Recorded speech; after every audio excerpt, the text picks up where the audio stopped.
Model town से BJP के विधायक अशोक गोयल जी हमारे साथ बात करने के लिए मौजूद हैं। अशोक जी, जो जीत मिली है इसका श्रेय आप किसको देना चाहेंगे? देखिए, जो ये पूरे दिल्ली में जो जीत हुई है, ये नरेंद्र मोदी जी की सरकार की दूरगामी नीतियों के कारण और हमारे राष्ट्रीय अध्यक्ष और प्रदेश अध्यक्ष जी के सकारात्मक नेतृत्व के कारण और मॉडल टाउन विधानसभा के जो हमारे कार्यकर्ता थे उनके अधिक परिश्रम का परिणाम है। और इस बार दिल्ली ने ये तय किया कि जो विकसित भारत नरेंद्र मोदी जी जिसकी कल्पना कर रहे हैं उसके साथ दिल्ली चलेगी, और ये उसी का नतीजा है कि पूरे दिल्ली में इस बार भारतीय जनता पार्टी को वोट मिला है। क्या मुद्दे रहे जो सबसे ज़्यादा अहम रहे, जिसको लेकर आप लोगों के बीच जा रहे थे, उनसे अपनी बात कह रहे थे और किस तरह से लोगों को कन्विंस कर रहे थे कि वो लोग बीजेपी के पक्ष में मतदान करें? देखिए, इस बार जो भ्रष्टाचार की राजनीति का अंत हुआ है, झूठ की राजनीति का अंत हुआ है, और दिल्ली के पूर्व मुख्यमंत्री ने पिछले 12 वर्षों में जिस तरह से दिल्ली के लोगों को झूठ बोला और बेसिक जो सुविधाएं हैं ज़िंदगी के जीने के लिए उससे उनको दूर रखा, उसी का ये परिणाम है। छोटे छोटे मुद्दों पर हमने इस विधानसभा में चुनाव लड़ा, जैसे कि हर व्यक्ति गंदा पानी पीने को मजबूर है।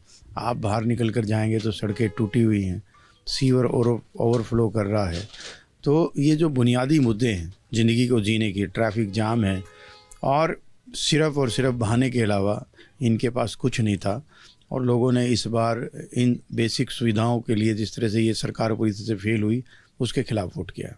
सर, लगातार आम आदमी पार्टी के विधायक इस सीट से जीतते आ रहे थे। 13,000 वोटों का जो मार्जिन है वो आपकी जीत का जो अंतर है वो रहा है।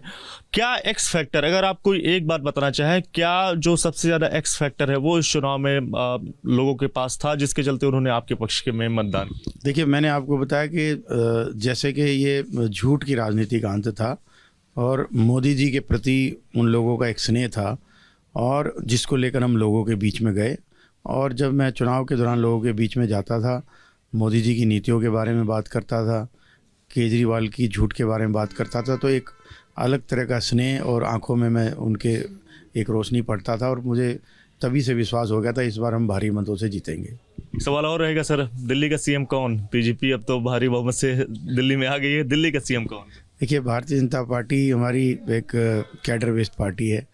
इसमें जब सब विधायक मिलकर नेता का चुनाव करते हैं और फिर हमारी जो सर्वोच्च संस्था है हमारी CEC उसके ऊपर फैसला लेती है, और सब लोग उसी के लिए तैयार हैं। कैबिनेट में जगह मिलेगी तो काम करेंगे?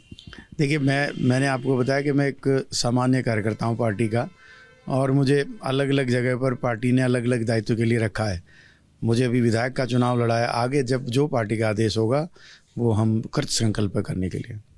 शुक्रिया बात करने के लिए। जो पार्टी का आदेश होगा उसके हिसाब से काम करेंगे, और खासकर जिस तरह से तमाम सारे जो मुद्दे थे, खासकर जो लोकल समस्याएं हैं, चाहे वो सड़कों की बात हो या फिर तमाम दूसरी समस्याएं, उसको लेकर लोगों के बीच गए और लोगों ने उन पर भरोसा जताया, जिसका वो आभार भी लोगों के प्रति जताते हुए नजर आ रहे हैं। कैमरामैन अजीत गुप्ता के साथ Divyankar Tiwari, ABP news, Delhi. For exclusive and insightful videos, subscribe to our new channel, ABP Live Premium.